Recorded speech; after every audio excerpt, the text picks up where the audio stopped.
మా దీనమైనటువంటి యొక్క హృదయాలతో నీ దగ్గరికి వచ్చాం. మాకు కావలసిన మాటలను మీరు అనుగ్రహించాయి. మాకు కావలసినటువంటి యొక్క హెచ్చరికలు దయచేయి. మాకు కావలసినటువంటి యొక్క సందేశాన్ని దయచేయి. నీ ఉపదేశం మాకు ఎన్నో రకాలుగా మేలు కలుగు చేస్తుంది. పాపములో ఉంటే పాపములు బయటికి తీసుకుని వస్తుంది. పడిపోయి ఉంటే లేవనెత్తుతుంది. కృంగి ఉంటే మమ్మల్ని బలపరుస్తుంది. నిరాశ నిస్పృహలలో వెళ్తూ ఉంటే మమ్మల్ని ధైర్యపరిచి పురుకొల్పుతుంది. వెనుకంజ వేస్తూ ఉంటే ముందుకు నడవటానికి కొరకే ప్రోత్సాహపరుస్తుంది. అట్టి నీ దివ్యమైన నీ యొక్క పరిశుద్ధ గ్రంథములో ఉన్న ప్రతి లేఖన భాగం మా కొరకై మీరు నీ ఆత్మచేత నీ దాసులను వారిని నింపుకొని మీరు వ్రాయిస్తూ వచ్చారు. వాటిని ధ్యానం చేసుకుంటూ, వాటిని నెమరవేసుకుంటూ, వాటిని మా జీవితాలకు సరిపోల్చుకుంటూ చూసుకుంటూ ఎక్కడ తప్పిపోతున్నామో చక్కబరచబడి నీ రాకడకు సరైన విధముగా సిద్ధపాటు కలిగి ఉండడానికి సహాయం చేయండి. ఈ సమయంలో మరి పనులకు వెళ్తున్నారు, చాలా దూర ప్రాంతం వెళ్తున్నారు అయ్యా. ఉదయం నుంచి సాయంకాలం వరకు కష్టపడిన ఈ యొక్క శరీరం సహజంగా విశ్రాంతిని కోరుకుంటుంది. అయితే మేము ఈ శరీరమును జయించి నీ సన్నిధికి రావాలి. కాబట్టి ఇప్పటికే రాగలిగిన వారిని బట్టి నీకే స్తోత్రాలు. రావాలని ఆశ కలిగిన వారి కొరకు కూడా ప్రార్థన చేసుకుంటున్నాను.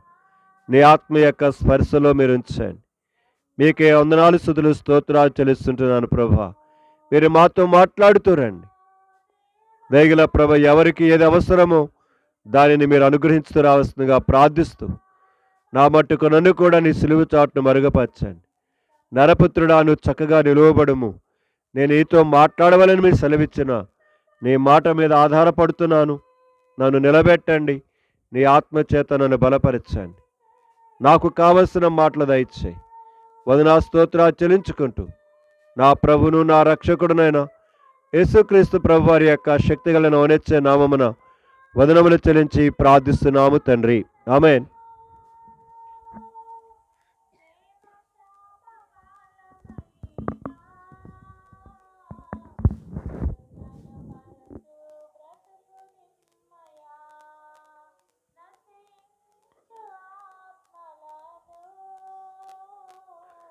దేవుని యొక్క కృపను బట్టి ఆయన మనకు అనుగ్రహించిన ఈ చక్కని అమూల్యమైన సమయాన్ని బట్టి దేవునికి మొట్టమొదటిగా వందనాలు చెల్లిస్తున్నాను.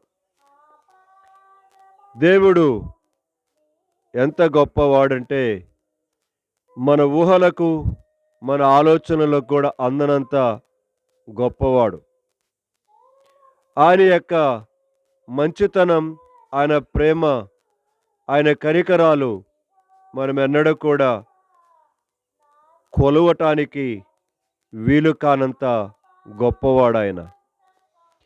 అలాంటి యొక్క ఆ గొప్ప దేవుని యొక్క సన్నిధిలో ఈ యొక్క రాత్రికాల సమయం చేరి కొంత సమయం ఆయన పాదముల దగ్గర నేర్చుకోవటానికి, నేను కూడా నేర్చుకోవటానికే వచ్చా. కనుక నేను నేర్చుకోవాల్సిన వాడనే ఆయన పాదముల దగ్గర. నాకు తెలుసు అని ఇక్కడ నేను నిలబడలేదు. నాకు తెలుసు అని నిలబడలేదు. నేను దేవుడు ఇచ్చినట్టు యొక్క ఆధిక్యతను బట్టి నేను కూడా నేర్చుకుంటూ మీకు కొంచెం నేర్పించటానికి ఆశ కలిగి ఉన్నానంతే. అలాగ నిలబడిన నాకు, కూర్చున్న మీకు, దూరంలో దగ్గరలో ఉన్న ప్రతి ఒక్కరికి కూడా ఆయన ఆశ కలిగిన ప్రాణాన్ని తృప్తిపరిచి నేర్పించి ఆయన కోరుకున్న విధానముగా మన జీవితాలను స్థిరపరచాలని ఆయన ఇష్టపడుతున్నాడు. ఈ 2025వ సంవత్సరం ఈ యొక్క ఫిబ్రవరి మాసం ఈ 7వ తారీఖున ఇంతవరకును కూడా మనల్ని భద్రపరచుచు వచ్చిన దేవుని యొక్క ఉన్నతమైన యొక్క ప్రేమ కాపాడి 8వ తారీఖున ఇంతవరకు కాపాడుతూ వచ్చాడు. మరలా రేపు అనేది మన చేతిలో మాత్రం లేదు. ఈరోజు రాత్రి వరకును కూడా పూర్తిగా ఉంటామనేది మనకు గ్యారంటీ లేదు. కారణం ఒకటే, ఈ జీవితం ఆయన చేతిలో ఉంది. నేను నా తల్లి గర్భములో పిండమనై ఉండగానే ఆయన కన్నులు నన్ను చూచాయి. నా దినములలో ఒక్క దినమైనా కూడా లెక్కింపబడక మునిపే నా దినములన్నీ కూడా ఆయన గ్రంథములో గ్రంథస్థము చేయబడ్డాయని కీర్తనాకారుడు 139లో తను మాట్లాడుతూ ఉంటాడు. అంటే నేను ఎన్ని సంవత్సరాలు, ఎన్ని మాసాలు, ఎన్ని వారాలు, ఎన్ని రోజులు, ఎన్ని గంటలు, ఎన్ని నిమిషాలు ఈ భూమి మీద ఉండాలో నేను పుట్టక ముందే నా కొరకై దేవుడు గ్రంథములో లిఖించి ఉంచాడు. సో ఆయన ఆశ ఏంటంటే మన జన్మ, మన యొక్క మరణం ఈ రెండు ఆయన చేతిలో పెట్టుకున్నాడు. అలాగనే మనము జన్మించిన నాటి నుంచి చనిపోయేంత వరకు ఉన్న ఈ మధ్యలో ఉన్న ఈ జీవితాన్ని కూడా మనకు సంపూర్ణమైన స్వాతంత్రం, స్వేచ్ఛను ఇస్తూ అదే సమయంలో ఆయన చెప్పినట్టుగా మనము నడుచుకుంటూ వెళ్ళాలని ఆయన కోరుతూ ఉన్నాడు, ఆయన ఆశిస్తూ ఉన్నాడు. ఇందాకనే నా దినభాగం యోహాను సువార్త 5వ అధ్యాయం చదువుకుంటున్నప్పుడు ఆ అధ్యాయంలో నుంచి ఇప్పుడు జ్ఞాపకం చేయబోయే భాగం కూడా ముందుకెళ్తూ ఉంటే ఒక మాట యేసుక్రీస్తు ప్రభువు అలా చలవిస్తుంటున్నాడు. చూద్దామా? యోహాను సువార్త 5వ అధ్యాయం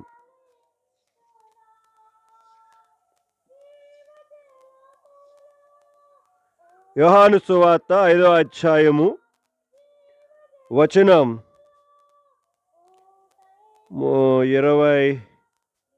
23 చదువుతారా ఎవరన్నా? తండ్రిని గణపరచునట్లుగా అందరూ కుమారుని గణపరచవలనని తీర్పు తీర్చుటకు సర్వాధికారము, గమనించాల పదాలు, సర్వాధికారము కుమారునికి ఏం చేశాడట? అప్పగించాడు. అదొకటి. ఇంకొంచెం కిందకు వస్తున్నాం. కుమారుని గణపరచిన వాడు గణపరచడు, నా మాట విని నన్ను పంపిన వారి యందు. లేకపోతే నేను కలదోడ మర్చిపోయొచ్చాను. 26వ వచనం చదవండి. తండ్రి ఏలాగు తనంతట తానే జీవము గలవాడై ఉన్నాడో అలాగే కుమారుడును తనంతట తానే జీవము గలవాడై ఉండుటకు కుమారునికి అధికారము. అక్కడ 23వ వచనములో సర్వాధికారం ఇచ్చాడని రాయబడింది. ఇక్కడ అంటున్నాడు అధికారము అనుగ్రహించడని రాయబడింది. దాని తర్వాత వచ్చిన 3వది, మరియు ఆయన మనుష్య కుమారుడు గనుక తీర్పు తీర్చుటకు తండ్రి అధికారము అనుగ్రహించెను. గమనించాల పదాలు. సర్వాధికారము ఇవ్వబడింది, అధికారము ఇవ్వబడింది, అలాగే మరలా అధికారం ఇవ్వబడింది. జాగ్రత్త గమనించాలి. నేను చెప్పబోయే పాయింట్ ఇప్పుడు వస్తున్నాను ముందుకు. సర్వాధికారము కుమారుడైన యేసుక్రీస్తు ప్రభువుకు అనుగ్రహింపబడిన అధికారం ఆయనకు అనుగ్రహించబడిన, మరొక అధికారం ఆయనకు అనుగ్రహించబడిన, మత్తయి సువార్త చివరి అధ్యాయం చివరి వచనములలో పైన ఆకాశం మీదే కానీ భూమి మీద కానీ సర్వములో కూడా నాకు సర్వాధికారము ఇవ్వబడిన రాయబడిన మాట ఉంటుంది. ఇంత అధికారము కలిగిన వాడై ఉన్నప్పటికీ ఆయన ఏమని మాట్లాడుతున్నాడు తెలుసా? అంటే మనము నేర్చుకోవటానికి కొరకు అనే మాట వచ్చింది కాబట్టి నేను ఆ మాట జ్ఞాపకం చేయబోతున్నాను. ఆయన తనంతట తానుగా ఏమని మాట్లాడుతున్నాడో చూద్దాం. 5వ అధ్యాయమే వచనం 19వ వచనం నుంచి. జాగ్రత్త గమనించాలి. అధికారము, అధికారము, సర్వాధికారము, భూమి ఆకాశములందు సర్వాధికారము కలిగిన అనుగ్రహించబడిన ఆ తండ్రి చేత ఇవ్వబడిన ప్రభుని యేసుక్రీస్తు వారు మాట్లాడుతున్నాడు. ఇప్పుడు చదువురా. కాబట్టి యేసు వారికి ఇట్లు ప్రత్యుత్తరం ఇచ్చిన. అక్కడ శాస్త్రులు, పరిసయ్యులు వాళ్ళందరూ కూడా యేసుక్రీస్తు ప్రభువారు అక్కడ ఉన్నట్టు యొక్క బెతెస్దా అనే కోనేటి దగ్గర ఉన్న వాడిని బాగు చేసినందుకు ఆయన మీద పడి ఏడుస్తున్నారు. ఇప్పుడు వీళ్ళు, రే నువ్వేంటిది కరెక్ట్గా పరుపెత్తుకొని నడుస్తున్నావు, విశ్రాంతి దినమున పరుపెత్తుకొని నడవ తగదే, నేను ఎవడు బాగు చేశాడు? ఏమోనయ్యా నాకు తెలియదు, ఆయన నేను ఇలా పడి ఉంటే నా దగ్గరకు వచ్చి ఆయన ఏం చేశాడు, నన్ను బాగు చేశాడు, ఎవడో నాకు తెలియదు. ఆ తర్వాత ఆ యేసుక్రీస్తు ప్రభువారిని పట్టుకోవాలనే ప్రయత్నం చేస్తే అక్కడ ఉన్న గుంపును బట్టి ఆయన తప్పించుకొని ముందుకెళ్ళిపోయాడు. ఆ తర్వాత ఆయన దేవాలయమునకు వెళ్ళాడు అక్కడ, ఎందుకంటే పండగ సీజన్, అది పండగ సీజన్. దేవాలయమునకు వెళ్ళినప్పుడు బాగుపడినవాడు అక్కడ కనబడ్డాడు. మీరు పైన వచ్చిన చదువుకుంటే అర్థమవుతుంది, నేను చదివితే టైం అవుతుందని చెప్పుకుంటూ వెళ్తున్నాను. ఆ బాగుపడిన వాడు ఈ దేవాలయంలో కనబడ్డాడు. దేవాలయం కనబడినప్పుడు వాళ్ళిద్దరి మీద సంభాషణ జరిగింది. సంభాషణ జరిగినప్పుడు యేసుక్రీస్తు ప్రభువారు నన్ను బాగు చేశాడని వెళ్ళి వాడేం చేశాడు, వారికి నిన్ను ఎవడు బాగు చేశాడు అని అడిగిన వాళ్ళకి వెళ్ళి చెప్పాడు. ఇప్పుడు యేసుక్రీస్తు ప్రభువారు బాగు చేశాడని చెప్పి ఆయనకి ఏం చేశారు, హింసను కలుగు చేస్తూ వచ్చారు. ఇప్పుడు అక్కడ కొన్ని విషయాలు జరిగాయి. జరిగిన తర్వాత మాట్లాడుతూ వచ్చిన మాటలే మన 19వ వచనం చదువుకున్నది. చదువు. ఇప్పుడు ఇలాంటి పరిస్థితులలో మాట్లాడుతూ తనను చంపటానికి కొరకే, తనని హింసించడానికి కొరకే ప్రయత్నం చేస్తున్న వారందరితోటి ఇలాగ ప్రత్యుత్తరం ఇస్తున్నాడు, సమాధానం చెప్తున్నాడు. ఏమని గమనించాలి అక్కడ మాటలు. తండ్రి ఏది చేయుట కుమారుడు చూచును అదే కాని తనంతట తాను ఏది చేయనేరడు. ఆయన వేటిని చేయును వాటినే కుమారుడును అలాగునే. చూసారా, అధికారము ఉన్నది, ఇంకా అధికారం ఉన్నది, సర్వాధికారం ఉన్నది. సృష్టి యావత్తు కూడా ఆయన లేకుండా కలగలేదు. ఆయనకు సర్వములో అధికారము కలిగి ఉన్నా ఆయన మాట్లాడుతున్నది ఒకటే, నేనేదైతే చేస్తున్నానో, నేనేదైతే మాట్లాడుతున్నానో నా సొంత డబ్బా కొట్టుకోట్ల, నేను ఆయన ఏమైతే మాట్లాడమన్నాడో అవి నేను మాట్లాడుతున్నాను. ఆయన ఏమి చేయటము నాకు చూపిస్తున్నాడో అదే నేను చేశా, అంతే తప్ప నా సొంతగా నేనేమి చెయ్యలా. నేను ఎందుకు ఈ మాట చెప్పానంటే, యేసుక్రీస్తు ప్రభువారే దేవుడయున్న ఆయనే, సర్వాధికారము కలిగిన ఆయనే, తండ్రి అయిన దేవుడు ఏమి చెబుతున్నాడో, ఏమి చేస్తున్నాడో చూసి విని నేర్చుకుంటూ మనకేం చేస్తున్నాడు, బోధిస్తున్నాడు, మనకి చెబుతూ ఉన్నాడు. యేసుక్రీస్తు ప్రభువారే తండ్రి యొద్ద నేర్చుకుంటుంటే మరి మనం ఎంత నేర్చుకోవాలి? మనం ఎంత నేర్చుకోవాలి? చాలాసార్లు కొంచెం వాక్యం తెలిస్తే చాలు, నా అంత మొనగాడెవడో లేడనుకొని నెత్తి మీదకి వచ్చేస్తాయి కాళ్ళు భూమి మీద నడవవు, కాళ్ళు భూమి మీద నడవు. ప్రియమైన సహోదరి సహోదరుడా, యేసుక్రీస్తు ప్రభువారే నేర్చుకుంటూ ఉన్నాడు. హెబ్రీ రాసిన పత్రిక 5వ అధ్యాయంలో ఉంటుంది కదా ఆ మాట, ఆయన విధేయత నేర్చుకొనెను. ఆయన చనిపోయేంత వరకు కూడా నేర్చుకుంటూనే ఉన్నాడు.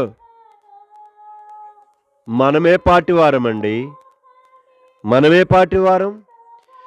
నేర్చుకుంటూ మనము నేర్పించే వారముగా ఉండాలి. ఈ రాత్రికాల సమయంలో ఆ పరలోకమందున దేవాతి దేవుడు మనకు నేర్పించేవాడాయన, మనలను బలపరిచేవాడాయన, మనలను స్థిరపరిచేవాడాయన. ఈ సమయంలో సహోదరి జీవమ్మ సిస్టరు మరి తన పక్షంగా దేవుడు చేసిన కార్యాల కొరకు కృతజ్ఞతగా కూడిక పెట్టుకోవడానికి కొరకు ఇష్టపడింది కనుక ఆ అక్క చిన్న కూతురు వచ్చిందని ఆ రోజు పెట్టుకోవడానికి ఈ రోజు పెట్టింది. అది అర్థమైందా? మా మరియమ్మ అక్క రావాలని ఈరోజు పెట్టింది. మా మరియమ్మ అక్క ఫేస్బుక్ చూసా నేను. మా మరియమ్మ అక్క ఫేస్బుక్లో పేరు మారిపోయింది. నాకు తెలియదు, నాకు అప్పుడు దాకా తెలియదు. ఫేస్బుక్లో ఆన్ చేస్తే మా మరియమ్మ అక్క పేరు లేదు, అక్కడ మరియమ్మ లేదు పేరు. మన దరిద్రం అదే చెబుతున్నా నేను. మన పనికి మాలిన ఎదవ పనులు అదే. అలాంటప్పుడు సావుకుడితో పేరు పెట్టించుకోవడం దేనికి, స్కూల్లో ఇంకోరు పేరు పెట్టుకోవడం దేనికి? ఎందుకని అంటే అడుగుతున్నా నేను. నాకు అది చూసిన తర్వాత మరియమ్మే, నాకు 10 సార్లు చూసా. 10 సార్లు చూస్తే మరియమ్మే పేరు ఇంకోటి ఉంది అక్కడ. అప్పుడే ఏమలా దగ్గరకు వచ్చింది, తాట తీసే రోజు దగ్గరికి వచ్చింది. చూస్తానండి, దగ్గరకు వచ్చేసినాయి. కనుక ఒకటి జిల్లా, ఒక రాష్ట్రం తర్వాత ఒక రాష్ట్రానికి వచ్చేస్తున్నాయి. మత మార్పిడి చట్టాలు వచ్చేస్తున్నాయి. రేపు మాపు ఆంధ్రలోకి వస్తుంది. కనుక ఎవరు ఎంత బతుకులు బతుకుతున్నారో, ఎంత కపటంగా చేస్తున్నారో, మోసం చేస్తున్నారు, మొత్తం సర్టిఫికెట్లు మొత్తం బయట తీయబోతున్నారు. నేను ఇంతకుముందు నుంచే చెబుతున్నాను మీకు, దాదాపు 5-6 సంవత్సరాల నుంచి చెబుతున్నాను ఈ విషయాలు. సో కాబట్టి కనుక ఇంట్లో ఒక పేరు, స్కూల్లో ఒక పేరు, ఫైల్లో ఒక పేరు పెడితే రేపు మొత్తం బండారం అంతా బయటపడుతుంది. నువ్వు హిందువుడువా క్రైస్తవుడువా తేలాలంతే, రెండో రెండు తేలిపోవాలంతే. ఇక నుంచి వేషధార పనికిరాదు. ఇప్పుడు దాకా అయిపోయింది, ఇక రాబోయే రోజులు పనికిరాదు. నాకు చాలా బాధేస్తూ ఉంటుంది, బాధేస్తూ ఉంటుంది. శావకుని పిలిపించి పేరు పెట్టిస్తారు. అన్న నువ్వు పేరు పెట్టంటారు. పేరు పెట్టిన తర్వాత స్కూల్లోకి వెళ్ళిన తర్వాత మళ్ళీ ఇంకొక పేరు అక్కడ. ఏంటిది ఇది? నాటకమా, వేషమా, దేవుడి చలగాటమా, దేవుడితో ఆడుకోవటమా మీరు? నాకు చాలా బాధేసింది మరియమ్మ ఫేస్బుక్ చూసిన తర్వాత. నేను మీరు బాధ పెట్టాలని చెప్పట్లేదు, కనుక ఉంటే అట్టనే ఉండండి, ఉంటే ఎట్లన్నా ఉండండి. రెండు రకాలుగా జీవిస్తే అటు పరలోకానికి పోరు, మీరు నిత్య నరకంలో ఉంటారు. గుర్తుపెట్టుకోండి, గుర్తుపెట్టుకోండి ఇవన్నీ కూడా. రాబోయే రోజులలో చాలా క్లిష్టమైన పరిస్థితులు మీకు నేను చెప్తూ వచ్చాను, అనౌన్స్మెంట్ చేస్తూ వచ్చాను. ఛత్తీస్గఢ్ రాష్ట్రంలో 3 గ్రామాల మీద మార్చి 1వ తారీఖున భయంకరమైన క్రైస్తవుల మీద దాడి జరగబోతా ఉన్నది. మరొక మణిపూర్ కనుక జరగవచ్చునట్టుగా పరిస్థితులు, ఊహాగానాలు వచ్చేసాయి. రేపో మాపో మన మధ్యలోకి వచ్చేస్తాయి. బట్టలు ఊడదీసి కనుక సిస్టర్స్ను ఊరేగిస్తున్నారు, క్రైస్తవ స్త్రీలను. నువ్వు క్రైస్తవుడు అయితే రాబోయే రోజుల్లో హింసల కొరకాయ, నువ్వు చిత్రహింసల కొరకాయ నిలబడితేనే రేపు రాబోయే రోజులలో నేను కాదనుకొని పోతే నీ ఇష్టం. యేసుక్రీస్తు ప్రభును 30 వెండి నాణాల కొరకై ఇస్కరియోతు యూదా ఏం చేశాడు? అమ్ముకున్నాడు. ఈనాడు మన జీవితంలో ఉద్యోగాల కొరకై, సర్టిఫికెట్ల కొరకై అమ్ముకుంటున్నాం. యేసయ్యను అమ్ముకుంటున్నాం, మనం అమ్ముకుంటున్నాం. సంఘమా, జ్ఞాపకం చేసుకుందాం. జీవితమును ఎటువో అటువైపు జాగ్రత్త కలిగి ఉండటానికి కొరకై తీర్మానం చేసుకోండి. చావైనా బ్రతుకైనా దేవుడి కొరకే బ్రతుకుతావా? బ్రతుకు. లేదు లోకములో ఉంటావా? లోకములోనన్నా వెళ్ళిపోవటమే. 2 మధ్యస్థ జీవితము లేనేలేదు.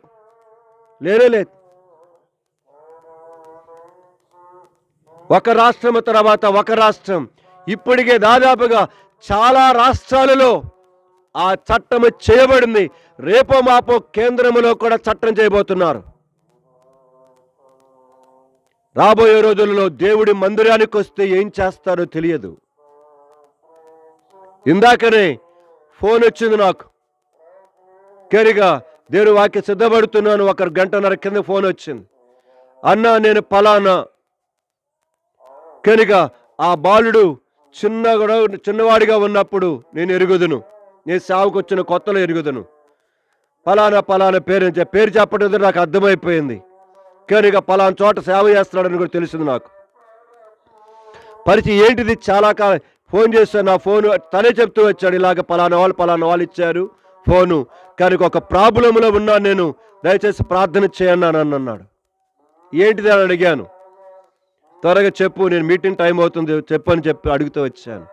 ఇది ఇలాగా నేను పలానా ప్రాంతంలో కనుక పరిచర్య చేస్తున్నాను, అక్కడ చాలామంది కనుక నీ యొక్క ఆ కులము ఈ కులము రకరకాల కులముల వాళ్ళు వచ్చి దేవుని వాక్యాన్ని వింటూ ఉన్నారు. ఉంటూ ఉండగా కనుక చిన్నపాటి స్థలము కొనుక్కొని ఆ స్థలములో చిన్నపాటి మందిరం వేసుకున్నాడు. కనుక చెయ్యెత్తితే తగిలేంత రేకులు చిన్న షెడ్ వేసుకున్నారు. అయితే దేవుడు కృప చూపించిన దాన్ని బట్టి మెల్లిమెల్లిగా కనుక 20 మంది 30 మంది 35 మంది అయ్యారట. 35 మంది అయ్యారు. సరే 35 మంది అయ్యారు. కొంచెం ఏం చేసుకున్నారంటే దాన్ని పడగొట్టేసి ఒక చక్కని మందిరం చిన్నపాటి తీసుకోవడానికి కొరకాయ వాళ్ళు మందిరం ఎప్పుడైతే పడగొట్టారో చుట్టూ ఉన్న వాళ్ళందరూ కూడా ఇక్కడ మందిరం కట్టడానికి వీలు లేదని ఏం చేశారట, చాలా కేసులు పెట్టారట, చాలా ఏడిపిస్తూ వచ్చారట. ఆ మందిరానికి వచ్చున్న వాళ్ళని కూడా భయపెట్టి దాదాపుగా 15-20 మంది రాకుండా చేశారట. ప్రస్తుతం జరుగుతున్న సంఘటన అక్కడ 15-20 మందిని హిందూస్ను రానికుండా చేసేశారట. మీరు అక్కడ కానీ వెళ్ళారంటే మిమ్మల్ని గ్రామంలో నుంచి ఏం చేస్తాము, వెలివేస్తామని చెప్పేసారట. ఇక వాళ్ళు దేవుడి మందిరానికి రాకుండా భయపడి ఈ మందిరానికి రాకుండా ఎక్కడో దూరంలో ఉన్న ఎక్కడ మందిరానికి ఏం చేస్తున్నట్టు వాళ్ళు వెళ్తున్నారట. ఇలాగా పరిస్థితులలో ఉన్నది. ఆ విధముగా కేసు కూడా నా మీద బుక్ చేశారు. ఇలాగ పరిస్థితులు ఉన్నాయి. దయచేసి అలాగే చెదిరిపోయిన వారు తిరిగి సమకూర్చబడటానికి, అలాగనే ఇక్కడ చాలా భయంకరమైన వాతావరణం కనుక నా చుట్టూ ఉన్నది, దయచేసి నా కొరకు ప్రార్థన చేయనన్నా అని ప్రాధేయపడుతూ ఫోన్ చేస్తూ వచ్చాడు. ఆ ఉన్నట్ని యొక్క 15 మంది పరిస్థితి కూడా చాలా వేదనకరంగా ఉంది, కష్టంగా ఉందట. అంటే చేసుకున్నట్ని యొక్క పరిచర్య దాదాగా 15 సంవత్సరాల పైనుంచే చేస్తున్నాడు అక్కడ సహోదరుడు. కేరిగా 15 సంవత్సరాల పైనుంచే చేస్తున్నాడు పరిచర్య. ఇప్పుడు ఆ పరిచర్య ఏమైపోయింది, చెదిరిపోయింది. విలేస్తామని చెప్పేశారు హిందువులు, అక్కడ బంధువులందరూ. అంతే, వారు భయపడిపోయి దేవుడి మందిరానికి రాకుండా దూరం అయిపోయారు. రాబోయే రోజులలో మందిరం కూడా ఇక్కడ ఉండటానికి వీలు లేదని చెప్పేశారట చుట్టుపక్కల వారు. పరిస్థితి ఇలాగ ఉందన్న, భవిష్యత్తులో ఏమవుతుందో తెలియదు. నేను ప్రార్థన చేస్తున్నాను కనుక నీ నెంబరు కనుక పలానా బ్రదర్ ఇస్తే అతని దగ్గర అడిగి తీసుకున్నాను కనుక ఫోన్ చేస్తున్నాను, ప్రార్థన చేయండి అని చెప్పాడు. ఎక్కడో జరుగుతుంది కాదు, మన చుట్టూ దాదాపు నేను చెప్పిన సంఘటన, ఊరు పేరు చెప్పట్లేదు నేను, దాదాపు 30 కిలోమీటర్ల లోపల జరిగిన సంఘటన ఇది. కనుక అతడు రక్షించబడ్డాడు, చిన్నతనం నుంచే రక్షించబడ్డాడు, దేవుడి సేవ కొరకే వచ్చాడు. అక్కడ ఉన్నట్టు యొక్క వేసుకున్నట్టు చిన్న పాకాలో ఆ హైందువుల మధ్యలో పరిచర్య జరిగిస్తూ అనేకులు దేవుడి కొరకు సంపాదించుకున్నాడు కష్టపడి ప్రార్థన చేసి. ఇప్పుడు అక్కడ దేవుడి మందిరం ఉండటానికి వీలు లేదని వచ్చేవారిని కూడా భయపెడుతూ అతను కూడా అక్కడి నుంచి తరిమి వేయటానికి కొరకై చాలా పగడ్బందీగా ప్లాన్ జరుగుతుందట. ఇది పరిస్థితి. కనుక రాబోయే దినాలు ఎలాంటి పరిస్థితులు దాపురించబోతున్నాయో తెలియదు. కాబట్టి మిమ్మల్ని భయపెట్టడానికి చెప్పట్లేదు, మిమ్మల్ని ఏదో కనుక మరొక రకంగా మాట్లాడటానికి నేను చెప్పట్లేదు, మిమ్మలను జాగ్రత్త పరచటానికి ఈ మాటలు నేను చెప్తున్నాను. ఎందుకంటే ప్రకటన గ్రంథంలో రాయబడిన మాట ప్రకారముగా నీకు కలిగిన దాన్ని నేను చేయి అంతము వరకు గట్టిగా పట్టుకుంటేనే రేపు దేవుడి కొరకై ఎలాంటి పరిస్థితులు మీదకి రాబోతున్నాయో తెలియదు. కాబట్టి దగ్గరకు వచ్చేసేసాయి కనుక ఈ విషయాలలో ప్రార్థన చేయండి, దేవుడి కొరకే నిలబడటానికి ప్రయత్నం చేయండి. ఆయన ఏమైతే చేస్తున్నాడో అది చేయటానికి, ఆయన ఏమైతే చేయమని చెబుతున్నాడో చేయటానికి కొరకే ఏం చేద్దాం, సిద్ధపడదాం. మనమే కాదు, మన బిడ్డలను కూడా ఏం చేసుకుందాము, సిద్ధపరుచుకుందాం. లేకపోతే మీరు నష్టపోతారు, తద్వారా మీ పిల్లలు కూడా నష్టపోతారు. ఆ నష్టం కొన్ని సంవత్సరాల వరకు కాదు, శాశ్వతమైన నష్టమును పొందుకోబోతున్నారు. శాశ్వతమైన నష్టమును పొందుకోబోతున్నారు. నేను మిమ్మలను ప్రేమించి సేవకుడిగా మీ మేలు కోరి చెబుతున్నాను ఈ మాటలు. కనుక ఇంకా కప్పగింతులాగా అటు ఒక గెంతు ఇటు ఒక గెంతు గెంతుతూ ఏదో ప్రయోజనాల కొరకని కనుక సర్టిఫికెట్లు మార్చుకుంటూ సంవత్సరాలు మార్చుకుంటూ వెళ్ళిపోతూ ఉంటుంటే మీ ఇష్టం, మీ ఇష్టం. సో దేవుని దగ్గర న్యాయపీఠం ఎదుట నిలబడవలసింది మీరే. చెప్పకపోతే నాది తప్పు, వినకపోతే మీది తప్పు. సో మనమందరం క్రీస్తు న్యాయపీఠం ఎదుట నిలబడబోతున్నాం. కనుక జాగ్రత్త కలిగి, దేవుని భయం కలిగి, ఆయన యేసుక్రీస్తు ప్రభువారు కూడా సర్వాధికారి ఉండి కూడా ఆయన తన తండ్రి అయిన దేవుని చేతికి ఆయన ఏం చేశాడు, అప్పగించుకుంటూ ఈ లోకములో 33 సంవత్సరం ఆయన పరిచర్య చేస్తూ జీవిస్తూ తన చిట్ట చివరిగా అదే అన్నాడు కదా, ఏమన్నాడు, తండ్రి నీ చిత్తమైతే గిన్నె నా యొద్ద నుండి తొలగించు, ఆయనను నా ఇష్టము కాదు నీ ఇష్టమే. ఆ విధముగా చిట్ట చివరికి ఇదిగో నా ఆత్మను నీకు అప్పగిస్తున్నాను, నీవేమైతే నాకు ఇచ్చావో సమస్తమును సమాప్తము చేస్తున్నానని చెప్పాడు.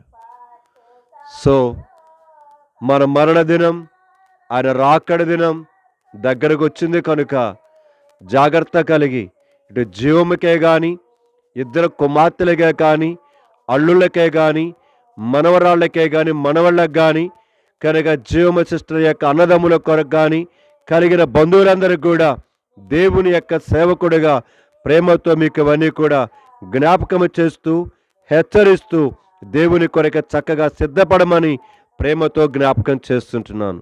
లేదు నా ఇష్టం అంటారా, మీ ఇష్టం, దీనికి నేను బాధ్యుడిని కాదు. వెళదాం నా భాగంలోనికి. సో సహోదరి పక్షముగా దేవుడు చేస్తూ వచ్చిన కార్యాలన్నిటిని బట్టి, కనుక దేవుడు చేస్తున్న మేలులను బట్టి దేవుణ్ణి స్తుతించి ఆరాధించడానికి కొరకాయ ఈ కృతజ్ఞత కూడిక రూపములో తాను దేవుని స్తుతించడానికి కొరకాయ దేవుని సన్నిధిలో ఇలాగ కూడిక పెట్టుకుంటూ వచ్చింది. ఈ ఒక్కటే సరిపోతుందా దేవుని కృతజ్ఞతగా అంటే? నో. మనం ఆయనకు వేలాది పొట్టేళ్లు అర్పించినా, మనకు కలిగినది మొత్తం ఆయనకు బలిపీఠం మీద పెట్టినా, మనకు కలిగినట్టు యొక్క సమస్తాన్ని ఆయన దగ్గర చేతులు పెట్టి ప్రాణములు అర్పించినా కూడా ఆయన మనపక్షముగా చేసిన ఆ బలియాగమునకు, ఆయన ఇచ్చిన పాప క్షమాపణకు, ఆయన ఇచ్చిన పరలోక రాజ్యమునకు మనం ఏమీ కూడా చెల్లించలేం. మరి ఏమి చేయగలం? భూమి మీద ఆయన నామమును సాధ్యమనన్ని విధాలుగా ఆయనను ఘనపరచుచు, ఆయనను మహిమపరచుచు, ఆయనను పూజించుచు, హెచ్చించుచు జీవితంలో అలాగా ముందుకు వెళ్ళిపోతూ అలాగా మనం ఆయన రుణానుములో కొంచెము కాకపోయినా కొంచెమైనా ఏం చేద్దాము, తీర్చుకోవటానికి ప్రయత్నం చేద్దాం. సో ఈ సమయంలో కనుక నేను ఈ భాగం చదువుతున్నాను. అప్పటికే ఆల్రెడీ నేను బుధవారం పూట ఒక వర్తమానం యోహాను సువార్తల నుంచి సిద్ధపరచుకున్నాను. ఒకవేళ ఇంకా దేవుడు ఏమైనా ఇస్తాడేమో అనుకొని మళ్ళీ చదవటం ప్రారంభించాను. ఈరోజు 5వ అధ్యాయం నా దిన భాగముగా ఉదయం భాగం చదువుకున్నాను, మధ్యాహ్నం చదువుకున్నాను, మళ్ళీ ఈ భాగం కూడా చదువుకుందామని చదువుతుంటే ముందుకు వచ్చేసరికి ఒక మాట నన్ను సంధిస్తూ వచ్చింది. ఆ మాట దగ్గర మనము కొన్ని తలంపులు చూసుకోవడానికి ప్రయత్నం చేద్దాం. ఈ భాగం అంతా మనందరూ చిరపరిచితమైనదే. 5వ అధ్యాయములో అక్కడ బెతెస్దా అనే ఒక కోనేరు కనబడుతుంది. ఆ బెతెస్దా అనే కోనేరుకు ఎన్ని మంటపాలు ఉన్నాయి? 5 మంటపాలు ఉన్నాయి. ఈ 5 మంటపాల దగ్గర ఉన్న పరిస్థితి ఏంటిది? అక్కడ రాయబడిన పదం ఉంది. ఆ మంటపాల దగ్గర ఉన్న పరిస్థితి చూస్తే ఎలాగుందో తెలుసునా? 3వ వచనం చదవండి. ఆయా సమయములకు దేవదూత కోనేట్లో దిగి నీళ్లు కదిలించుట కలదు. నీళ్లు కదిలించబడిన పిమ్మట మొదట ఎవడు దిగునో వాడు ఎట్టి వ్యాధి గలవాడైనను బాగుపడును. గనుక ఇప్పుడు ఇక్కడి నుంచి గమనించాలి. గనుక ఆ 5 మంటపములలో మొదటిది రోగులు, రెండవది గ్రుడ్డివారు, మూడవది కుంటివారు, నాలుగవది ఊత చేతులు గలవారు గుంపులుగా చాలు. ఈ ఈ బెతెస్దా కోనేటి దగ్గర ఉన్న 5 మంటపాల దగ్గర ఇదిగో అనేకులు గ్రుడ్డివారు, రోగులు, కనుక రకరకాల బలహీనతలు కలిగిన వారు అక్కడ ఏం చేశారంటే గుంపులుగా పడి ఉన్నారు. అవును, ఈనాడు ఎక్కడ చూసినా, ఏ ఇంట్లో చూసినా, ఏ హాస్పిటల్లో చూసినా, ఏ వీధిలో చూసినా గుంపులు గుంపులుగా పడి ఉన్న రోగులే, గుంపులు గుంపులుగా పడి ఉన్న రోగులే. ప్రతి ఒక్కరూ కూడా వారి జీవితంలో ఈ రోగములో నుంచి నేను ఎలాగ బయట పడగలనా అని ఎన్నో రకాలుగా ప్రయాసపడుతూ ప్రయత్నం చేస్తూ దాని కొరకు ఎన్నో తిప్పలు పడుతున్నారు. కొంతమంది కొంచెము ఉపశాంతి కలిగి ఉంటున్నారు, ఇంకొంతమంది ఇంకొంచెం ఉపశాంతి కలిగి ఉంటున్నారు, ఇంకొంతమంది అయితే ఎన్ని రకాలుగా బిళ్ళలు వాడుతున్నా, ఎన్ని రకాలుగా వైద్యము తీసుకుంటున్నా ఏ మాత్రమే కానీ ప్రయోజనము లేక వారి జీవితాలలో అలాగనే పడి ఉంటున్నారు. ఈ రాత్రి ఆ మంటపముల యొద్ద పడి ఉన్న ఆ గుంపులలో ఉన్న ఒకడికి వలె నీవును నీ జీవితములో ఏ పరిస్థితిని బట్టి నీవు ఎక్కడ పడి ఉన్నావో నీకు బాగా తెలుసు. అయితే దేవుని ఆశ ఆ 5 మంటపములలో ఉన్న ప్రతి ఒక్కరు కూడా బాగుపడాలని దేవుని యొక్క ఆశ. 5 మంటపములలో ఉన్న ప్రతి ఒక్కరు కూడా స్వస్థత పొందవలనని దేవుని ఆశ.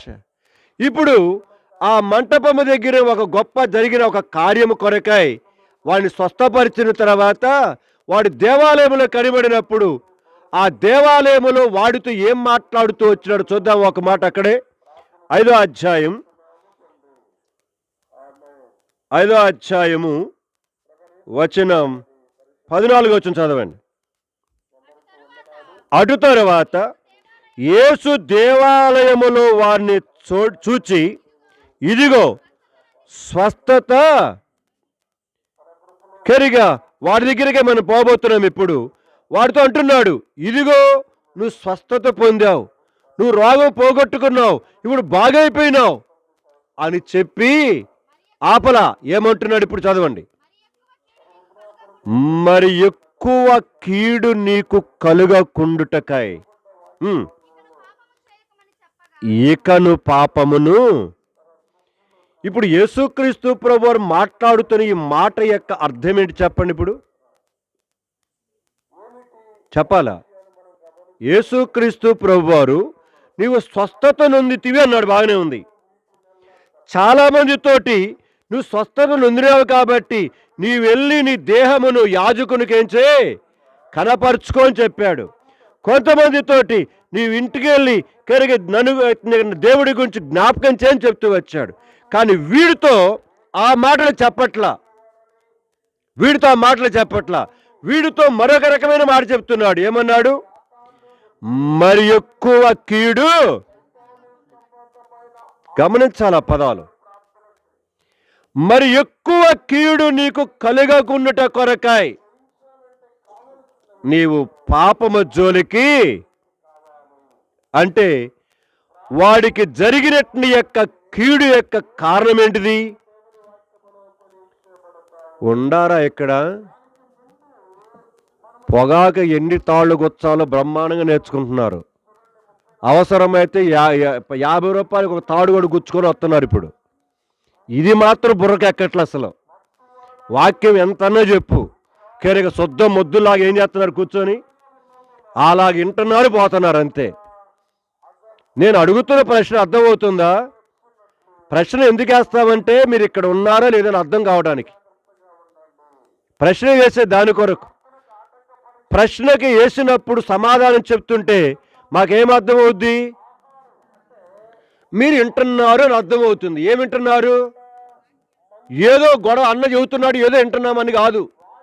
కనుక ఏదో సందర్భము చెప్తున్నాడు అన్న వాక్యము, ఆ వాక్యమును మనం జాగ్రత్తగా వినాలని కనుక ఆసక్తి కలిగిన వాడు వినేవాడు ఏం చేస్తాడు? ప్రశ్న వేసిన వెంటనే సమాధానం చెప్తాడు. సమాధానం చెప్పలేని అర్థం ఏంటిది? ఇంట్లో లేదని అర్థం. అంటే ఇప్పుడు మీరు అందరూ ఏం చేస్తున్నారు? ఇంటల్లా చక్కగా ఇంటికి వెళ్ళి పడుకోండి, ముసుగుదని పడుకోండి. వాళ్ళకి పొట్టాలు మిగులుతాయి, కేరుగా మీకు నిద్ర ఉంటుంది. అర్థమైందా? కేరుగా ఆ పొట్లాలు ఎవరికొరు పంచుకుంటాం పేదవాళ్ళకి. ఇంకా ప్రియమైన వారా, దేవుడు మీకు ఇస్తున్న అవకాశాన్ని, సమయాలను దేవుని దగ్గర కూర్చొని ప్రార్థన చేసుకొని కనుక సిద్ధపడి వస్తుంటే మీకు అసలు దాని గురించి శ్రద్ధ కనబట్టలేదు. అది నా బాధ. ఏదో కనుక నీ యొక్క ఊడిపోయే ముక్కులాగా 2 మాటలు ముక్కులు పెట్టుకొని వచ్చి చెప్పేసి వెళ్ళిపోవచ్చు. కానీ దేవుడు నన్ను అడుగుతాడు రేపు లెక్క. కనుక ఆ భయము నాకుంది. అందుకని ఆ భయముతోనే దేవుని వాక్యం దగ్గర కూర్చొని ఏం చెప్పాలా ప్రతిరోజు కూడా కూర్చొని వాక్యం చదువుకునేది. ఎందుకనే ఇంత శ్రద్ధతోటి, ఇంత ఆసక్తితోటి దేవుని దగ్గర కూర్చొని వచ్చి వాక్యం చెబుతుంటే మీరు దానికోసం కనీసం ఏం చేయట్లేదు?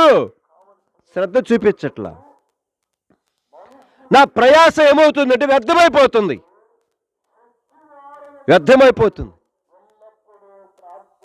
ప్రియమైన సంఘమా, పొద్దాక చెప్పించుకోవద్దు. పొద్దాక పసిపిల్లలాగా ఉండబాకండి. ఎదుగుతున్నాం, మనం వయసులో ఎదుగుతున్నాం,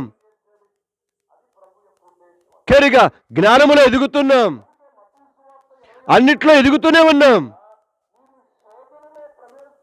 ప్రియమైన సంఘమా, మన జీవిత యాత్రలో దేవుని వాక్యాన్ని శ్రద్ధగా వింటే, ఆ విన్న వాక్యమును మన జీవితంలో మన హృదయంతో తాకగలిగితే ఏదో ఒక్క మాట చాలు మన జీవితాన్ని సరిచేసుకోవటానికి. ప్రసంగం అంతా ఒక్కరి కోసమే ఉండదు. ప్రసంగం అంతా ఇక్కడ చేరిన అంతమందికే కాదు, దూరములో దగ్గరలోని ఆలకిస్తున్న వారందరికి కూడా ఇది తగులుతూ ఉంటుంది. ఏదో ఒక పదం వారిని తాగుతుంది. అలాగా దేవుని కొరకై దేవుని పాదాల దగ్గరికి వచ్చి పాపాలు ఒప్పుకొని రక్షించబడిన వారు చాలామంది ఉన్నారు. ఈరోజు నీ అంతరంగముతో దేవుని వాక్యం తాకట్లేదంటే కారణం దేవుని వాక్యం మీద నువ్వు మనసు పెట్టట్లేదు, దేవుని వాక్యం మీద నువ్వు శ్రద్ధ చూపించట్లేదు. తద్వారానే మన ఆత్మీయ జీవితంలో చాలా కొరత కలిగిన వారు ఉంటున్నాం. భౌతికంగా చాలా అభివృద్ధి చెందుతున్నాం, కానీ ఆత్మీయముగా చాలా అదో పాతాళములోకి వెళ్ళిపోతున్నాం. కారణం దేవుని వాక్యం ముండ్ల తొప్పలలో పడిపోయింది అయిపోతున్నట్లుగా ఉంది. రాతి నేలన పడినట్టు యొక్క విత్తనం వలె అయిపోతుంది. త్రోవ పక్కన పడినా విత్తనం వలె అయిపోతున్నది. కానీ మంచి నేలన పడిన విత్తనం వలె దేవుని వాక్యం ఏమి కావట్లేదు, ఫలించట్లేదు. ఆయన ఆశ ఏంటంటే మంచి నేలన పడిన విత్తనము వలె మనందరిలో కూడా 30 అంతలుగా 60 అంతలుగా 100 అంతలుగా వాక్యము ఫలించాలని ఆయన ఆశ. అందుకని అంటాడు ఆ మాట. యెషయా గ్రంథం 55వ అధ్యాయం 10-11 చదవండి. యెషయా గ్రంథం 55వ అధ్యాయం 10-11 వచనాలు.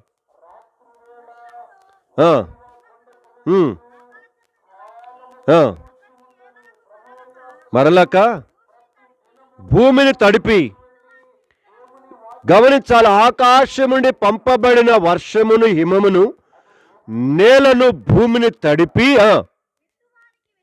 గమనించాలి, విత్తువానికి విత్తనమును, భుజించువానికి ఆహారమును కలుగుటకై అది చిగిర్చి వర్ధిల్లునట్లు చేయును. గమనించాలి, అక్కడ ఒక ఉదాహరణ చెప్పాడు. అలాగనే నా నోట నుంచి వచ్చినట్టు యొక్క వచనము కూడా అలాగ ఉండును. అయితే ఈ దినాలలో ఆకాశం నుండి పంపబడిన వర్షము, హిమము విత్తువానికి విత్తనము, భుజించువానికి ఆహారం ఇస్తుంది. కానీ దేవుని యొక్క నోట నుంచి వచ్చుచున్న వాక్యం, దేవుని యొక్క దాసుల నోట నుంచి వస్తున్న వాక్యం ఏ మాత్రమే కానీ ఏం చేయట్లేదు, ఫలమునివ్వట్లేదు. ఫలమునివ్వట్లేదు. ఈ రాత్రి ఎందుకు అలాగైపోతున్నాం? ఎందుకు అలాగైపోతున్నాం? మొన్న ఒక బ్రదరు మందిర్ దగ్గరకు వచ్చి మాట్లాడుతున్నప్పుడు సరే సంభాషించుకుంటున్నాం. మీ పొలం ఎలాగుంది అని అడుగుతూ వచ్చాను. నా పొలం బాగానే ఉందని అన్నాడు. కొంచెం పర్వాలేదు, నష్టమైతే రాదు, లాభం మేము అనుకున్నంత రాకపోవచ్చు, కొంచెం లాభం రావచ్చు అన్నాడు. అయిపోయిన తర్వాత మాట్లాడుతూ కనుక ఒకవైపు పొలాన్ని చూపిస్తూ అన్నాడు. అటువైపు పొలం పూర్తిగా ఏమైపోయింది, ఇదైపోయింది. దానిని మరి తీసేసి మరి ఇంకో పంట వేసుకోలేదా వాళ్ళని అడిగితే, ఏ లేదన్నా, దాన్ని అట్లనే ఏం చేశారు, వదిలేశారని చెప్పాడు. ఇప్పుడు పంట పండిన వాడికి, పంటను పండకుండా అలాగనే వదిలేసిన వాడికి తేడా ఏంటిది? వినబడుతుంది అమ్మలారా? తేడా ఏందని అడిగా. వీడేమన్నా సంతోషిస్తాడు కొంచెం, వీడేమన్నా ఇప్పటికే 3 సంవత్సరాల నుంచి నెత్తిన చెంగేసుకున్నాడు, ఇది 4వ సంవత్సరం కూడా కూర్చొని ఏడుస్తూ ఉంటారు. దేవుడు కూడా మనకి కావలసిన వాటన్నిటిని ఇస్తూ ఫలించకపోతూ ఉంటే మనల్ని చూస్తున్న దేవుడు ఏడవట్లేదా? రోషముందా నీకు? చీము నెత్తురున్న మనిషివేనా నీవు? మనిషివేనా అని, విశ్వాసమేనా అని ఎంతకాలం ఏర్పించాలనుకుంటున్నావు దేవుణ్ణి? నీ కొరకే దివారాత్రులు ప్రార్థన చేస్తున్నాడే, నీ కొరకే దివారాత్రములు దేవుడు ఏదో ఒక రకంగా నీ జీవితంలో వాక్యాన్ని వినిపిస్తున్నాడే. మీరు ప్రార్థన చేస్తుంటారు అప్పుడప్పుడు మందిరములో. అయ్యా, అనేక మందిరాలలో ఆదివారం తీస్తే వల్ల ఆదివారమే, కనుక మాకైతే సమృద్ధిని వాక్యం ఇచ్చావు. ఏం ప్రయోజనం? ఏం ప్రయోజనం?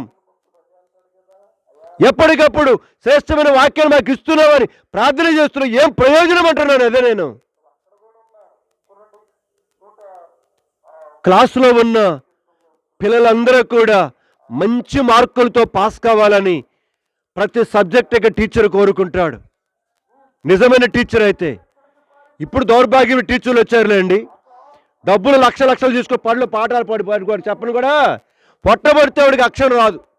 మరి ఈ టీచర్లు ఏం టీచర్లో నాకు తెలియదు. మరి వీళ్ళకి కనీసం రోషం ఉండదు, మరి నీ యొక్క పౌరుషం ఉండదు, ఏముండదు నాకు తెలియదు. వీళ్ళను చూసి ఒక యేసుక్రీస్తు ప్రభు కుటుంబంలో ఒక సహోదరు ఏం చేశాడంటే, క్రైస్తవులందరూ ఇట్లాంటి దొంగ ప్రార్థన చేస్తారని దేవుడి మందిరానికి రాకుండా ఏం చేశాడు, పూర్తిగా మానిపోయి నాస్తికుడైపోయాడు. ఎవరిని చూసి? విశ్వాసులైన పంతులను చూసి, విశ్వాసులైన పంతులమ్మలను చూసి వీళ్ళురా బైబిల్ పట్టుకొని పోయేది, వీళ్ళురా బైబిల్ పట్టుకొని పోయేది. యంత్రా జీతం అంటే 1,00,000, యంత్రా జీతం అంటే 80,000. పొట్టబడితే ఒక్కడికి చదువు రాకుండా కూర్చొని వాడికి శ్రద్ధతోటి పాఠాలు చెబుతున్నారా? సిగ్గుందని అడుగుతున్నా నీకు. నువ్వు ఒక విశ్వాసం ఎలాగవుతావు? డబ్బులు ఎలా తీసుకుంటున్నావు? ప్రభుత్వం దగ్గర నుంచి డబ్బు. మనస్సాక్షి కూడా ఒప్పుకోదేమో. మొన్ననే ఒక చోట మా ఇంటి దగ్గరికి వెళ్ళిన తర్వాత మా అన్నయ్య ఫ్రెండ్ ఒక అతను వచ్చాడు. మాట్లాడుతూ కరిగ సందర్భం చెప్తూ వచ్చాడు. నేను అన్నాను, వాళ్ళకి మనస్సాక్షి కూడా ఉండదా అని అన్నా. ఏం భాస్కర్ అట్ట అంటున్నావు, మనస్సాక్షి ఉంటే ఎందుకు చేస్తారా పని అని అన్నాడు. నేను మాట్లాడుతున్న వ్యక్తి ఒక హిందువుడు. ఆ హిందువుడు కరిగ టీచర్గా పనిచేస్తున్న స్కూల్లో ఇప్పటికీ దాదాపుగా 5-6 సంవత్సరాల నుంచి నేను రిటైర్మెంట్ ఇచ్చేస్తాను, నేను వారంటీ రిటైర్మెంట్ చేస్తాను ఏంటంటే, ఆ స్కూల్ యాజమాన్యం అంటదంట, అయ్యా ఉన్నదే నువ్వు ఒక్కడ సరి చెప్పేవాడు. అర్థమైందా? ఉన్నదే నువ్వు ఒక్కడు, నువ్వు కూడా మానేసుకొని పోయావంటే మేము స్కూల్కి ఏం చేయాలి? తాళాలు వేసుకొని పోవాలి.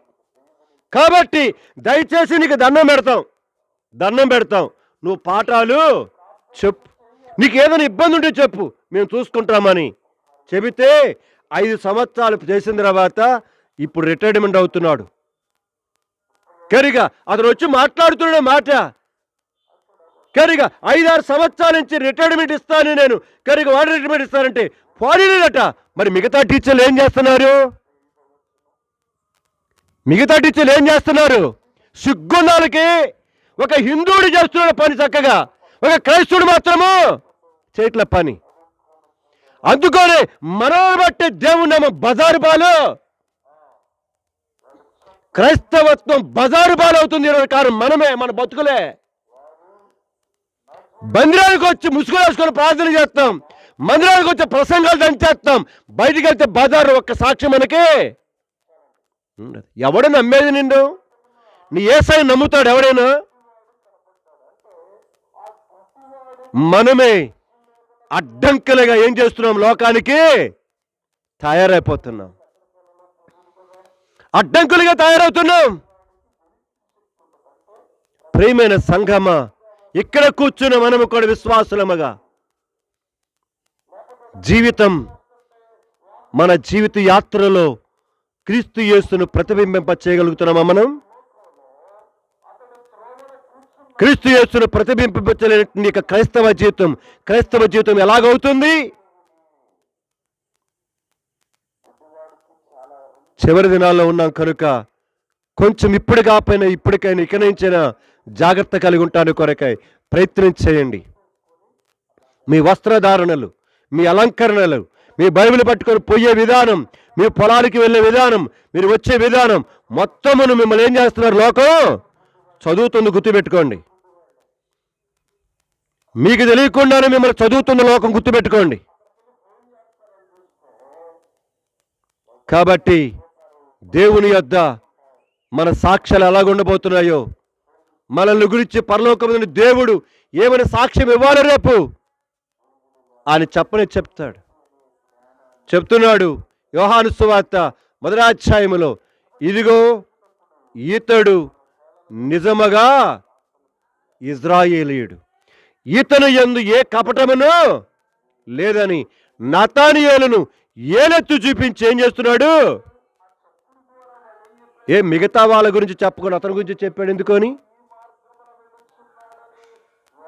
ఇక్కడ కూర్చున్న నీవు ఎన్ని సంవత్సరాలైన మందిరానికి వస్తుంది కావాల్సింది, నిన్ను గురించి దేవుడు ఏమైనా ఒక్కటి కాకపోయినా ఒకటి మంచి సాక్ష్యం పలకగలడా? నీ క్రైస్తవ జీవితాన్ని బట్టి సంఘమా గుంపులుగా పడి ఉన్నారట. అనేక రకరకాల రోగాల చేత, బాధల చేత, పరిస్థితుల చేత పడి ఉన్నారు. అయితే ఎప్పుడైతే ఆ దేవదూత వచ్చి ఆ బెతెస్దా కోనేట్లో దిగి నీళ్లు కదిలించి వెళ్ళిపోతాడో,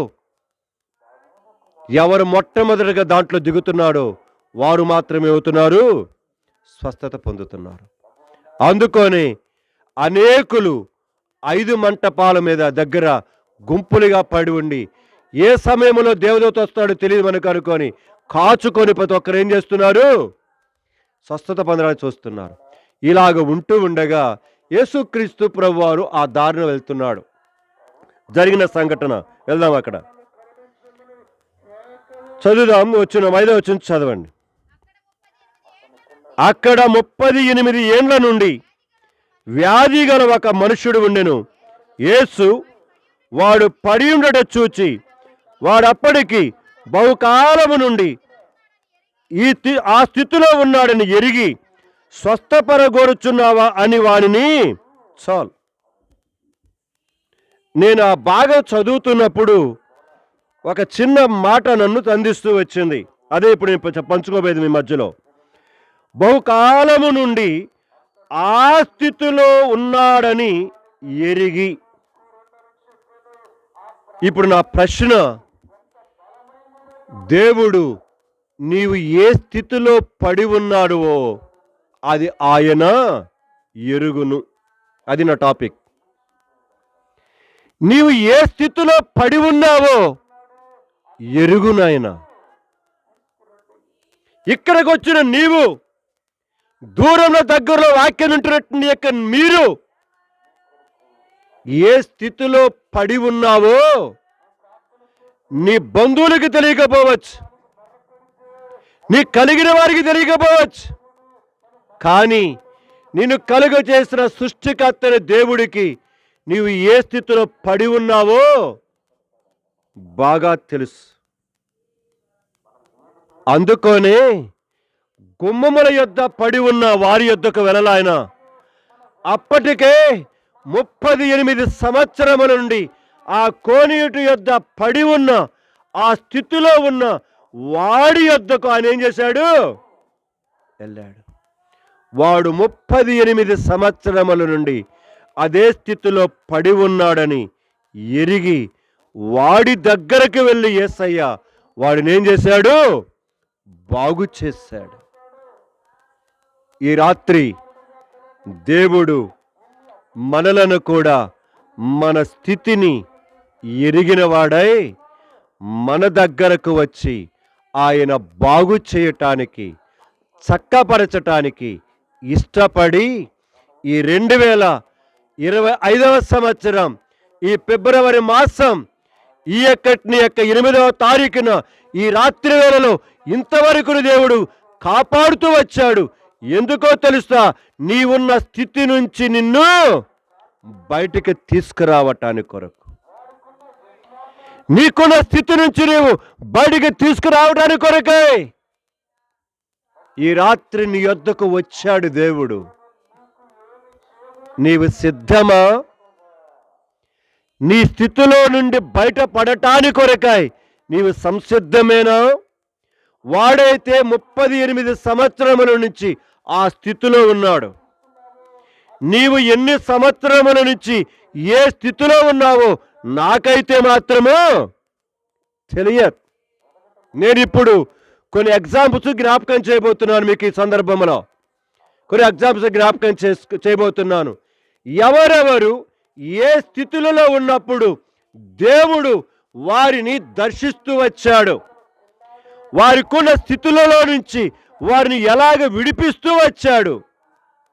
కొన్నిసార్లు మన స్థితి మనము ఏం చేయము తెలియదు. మనకి మన స్థితి ఏంటిదో కూడా మనకు కూడా ఏం కాదు, ఎరగం. ఎరిగినా కూడా దాన్ని ఏం చేస్తామని చాలా భద్రంగా కప్పి పెట్టుకుంటాం.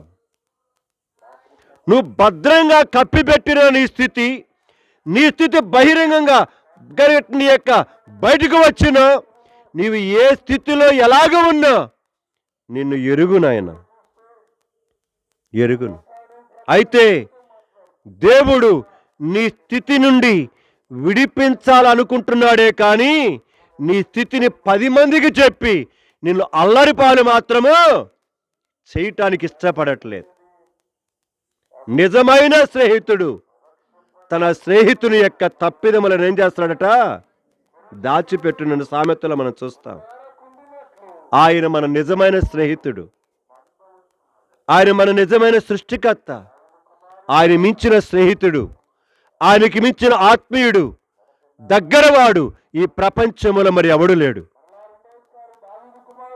ఒకరోజు కాకపోయినా ఒకరోజైనా మన తప్పిదాలను మరొకడికి ఏం చేస్తారు? తెలియపరుస్తారు. కానీ మన యేసయ్య మన స్థితిని ఎరిగి మన దగ్గరకు వచ్చి ఆయన మనల్ని బాగు చేసి చక్కపరచటానికి కొరకు ఇష్టపడేవాడు ఆయన. వెళ్దాం మనం ఆ భాగంలోనికి. ఎవరెవరు ఏ స్థితిలో పడున్నారు, ఎవరెవరి దగ్గరికి ఆయన వెళ్ళాడు, వారిని ఎలాగ చేస్తూ వచ్చాడు, వారిని ఎలాగ వాటి నుంచి విడిపిస్తూ వచ్చాడు, ధ్యానం చేద్దాం ఇక్కడ. రండి, నేను చాలా విషయాలు రాసుకున్నాను, ఎందుకంటే నేను కూడా రాసుకుంటాను. రాసుకోకపోతే మాకెట్ట తెలుస్తుంది? కనుక పేపర్ మీద నోట్ చేసుకుంటాను. అన్నీ చెప్పలేకపోవచ్చు, కొన్ని చెప్తున్నాను, కొన్ని జ్ఞాపకం చేస్తా. మొదటిది, నెంబర్ 1, యెహోషువ గ్రంథంకి వెళ్తున్నాను. నేను యెహోషువ గ్రంథం 7వ అధ్యాయంకి వెళ్తున్నాను. యెహోషువ గ్రంథం 7వ అధ్యాయం.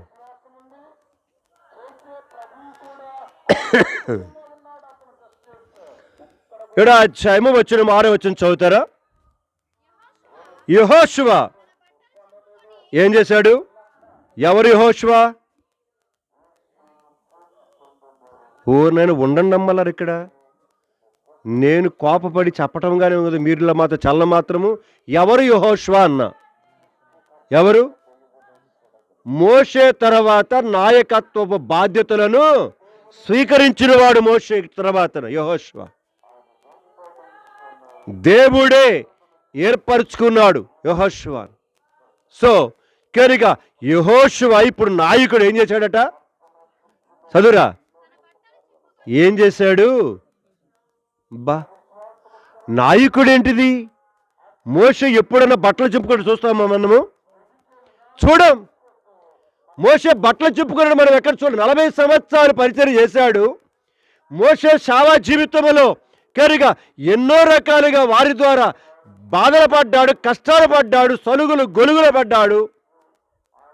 కానీ యెహోషువ జీవితంలో ఆ సలుగులు గొలుగులు లేవు. కానీ దానికి మించిన పనులు వీళ్ళు ఏం చేస్తూ వచ్చారు.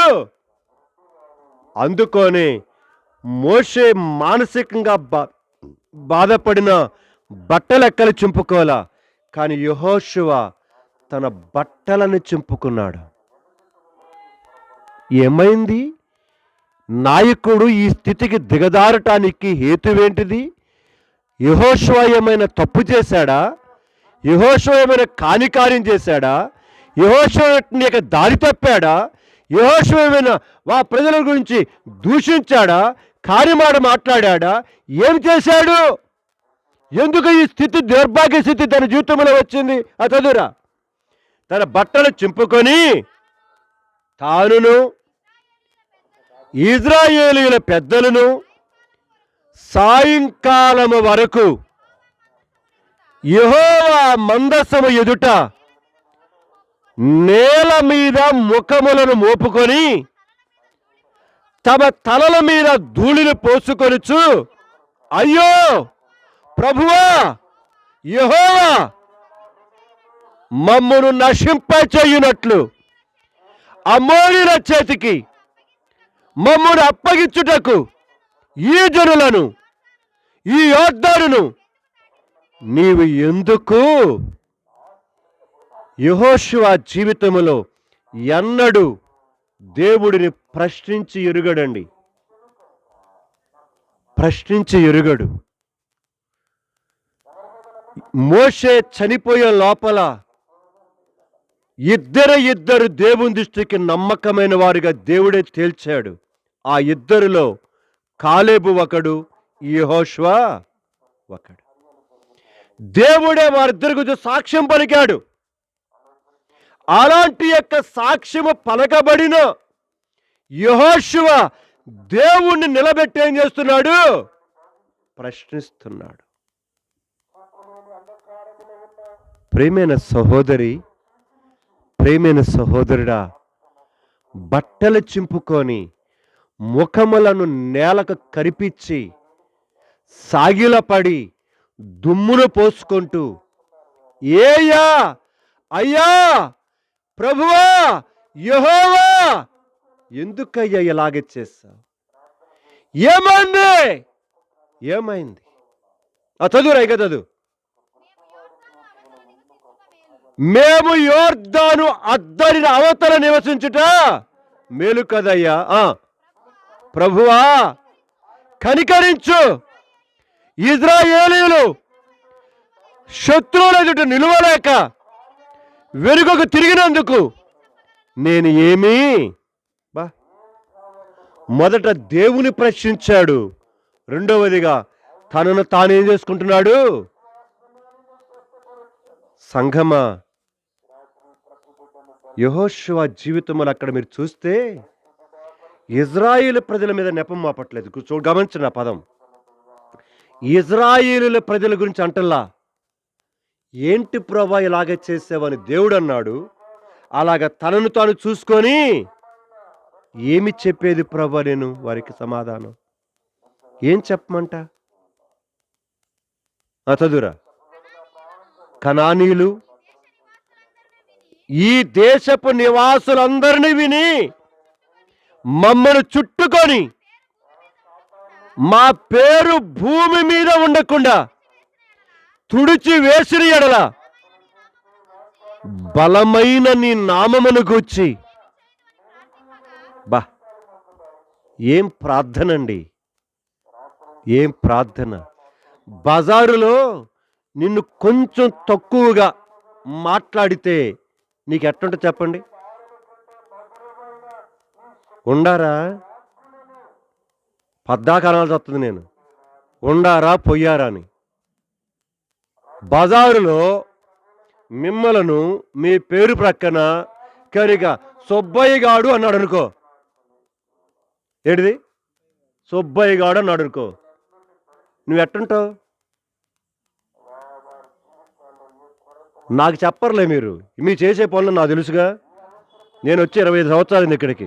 మీరు చేస్తున్న దరిద్ర పనులు, ఎదవ పనులు అన్నీ వింటున్నా, నేను చూస్తున్నాను. నేను మామూలుగా ఉండదు. నేను ఎట్ట కనబడుతున్నాను నీకు? ఏంటిది సుబ్బయ్య గాడా? మళ్ళనురా ఇది కాలు ఓపిక లేకపోయినా, చెయ్యి లేకపోయినా ఇట్ట పోతుంటాడు అన్నమాట. ఇట్టడు పోతాడు. ఎందుకు? సుబ్బయ్య గాడు అన్నాడని. ప్రేమైన సంఘమా, యెహోషువ మాట్లాడుతున్నాడు. బలమైన ఘనమైన నీ నామమును నేను ఒకటి అడుగుతున్నాను. మీ క్రైస్తవ జీవితాలను బట్టి దేవుని నామం బజారు పాలైపోతున్నా మీకు కనీసం చీమ కుట్టినట్టుగా కూడా మీకు అనట్లేదు. కనీసం చీమ కుట్టినట్టుగా మీకు అనబెట్టలేదు.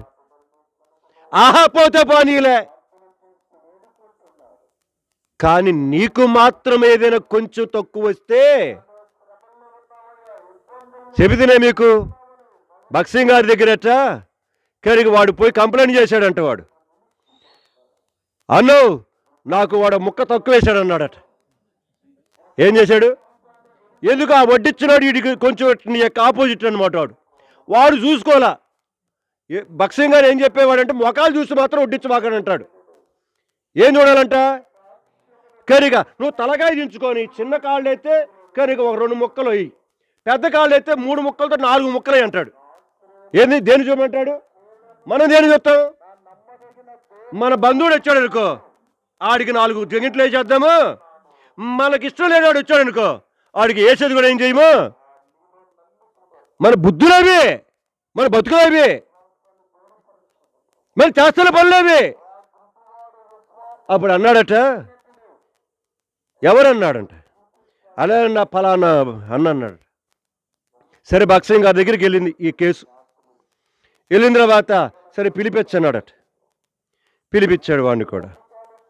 వాడు కూడా ఇచ్చాడు. ఏందిరా కరెగా ఆయన ఇంగ్లీష్లో మాట్లాడతారు కదా, ఏం బ్రదర్ అన్నాడట. ఏంటయ్యా వాడికి ఏంది ఒక ముక్కే పడిందంట, పక్కన వాళ్ళ కదా 5-6 ముక్కలు పడినాయి అంట. అన్న నేను హృదయపూర్తిగా చెబుతున్నా, వాడి ముఖం నేను చూడలా. వాడి ముఖము, వాడు సేవకుడే, నేను సేవకుడినే. కనుక పొరపాటున అది పడుండొచ్చు. నేను ఎన్ని ముక్కలు పడినా కూడా నేను చూడలా. ఇది చూసి నేను చేశాను, వేసాను అంతే. కనుక పక్కన వాడికి 4 ముక్కలు పడి ఉంటే వీడికి ముక్కలు పడి వీడికి ఒకటే పడింది, నాకు తెలియదు. కానీ నేను మాత్రము వాడిని చూసి మాత్రం వేయలేదన్నాడట. ఇద్దరు కూర్చోబెట్టి నిలబెట్టి అప్పుడు అన్నాడట ఒక ముక్క పడినాడుతోటి, రే ఆ ఒక ముక్క కోసం నువ్వు ఎంత క్రయం చెల్లించావని అడిగాడంట. ఏమన్నాడు? ఆ ఒక ముక్క కోసం నువ్వు ఎంత క్రయం చెల్లించావన్నాడట. ఏం మాట్లాడతాడు వీడు? అది ఎవరో గిఫ్ట్గా ఏం చేశారు? దేవుడి మందిరంలో సేవకులు ఉన్నారు. ఆ దినాలలో కనుక తినటానికి దొరికేది కాదు. కనుక సంవత్సరాల తరబడి దేవుడి మంది సబ్బు కొనుక్కోవాలంటే సంవత్సరాల తరబడి. కానీ మా సేవకుల మీటింగ్లో చెప్తుంటారు, కనుక ఇసుక పెట్టి పళ్ళు తవ్వుకునే వాళ్ళట.